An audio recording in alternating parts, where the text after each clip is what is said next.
جماعت اسلامی کا لاہور کے مال روڈ پر دھرنا دوسرے روز بھی جاری ہے۔ مظاہرین کا مطالبہ ہے کہ پیٹرولیم مصنوعات کی قیمتیں کم کی جائیں، جس کے لیے وہ حکومت کے خلاف نعرے بازی کر رہے ہیں۔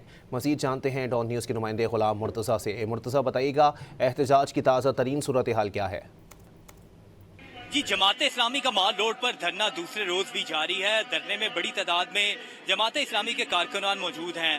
جماعت اسلامی حافظ نعیم الرحمان سمیت مقامی قیادت وقتاً فوقتاً دھرنے کی شرکا سے خطاب کر رہی ہے۔ جو دھرنے کے شرکا نے پارٹی پرچم اٹھا رکھے ہیں، نعرے بازی باقاعدہ طور پر کی جا رہی ہے، اور مظاہرین کے دو ہی مطالبات ہیں کہ پیٹرولیم مصنوعات کی قیمتیں کم کی جائیں اور ساتھ ہی جو پیٹرول پر لیوی ہے اس کو مکمل طور پر ختم کیا جائے۔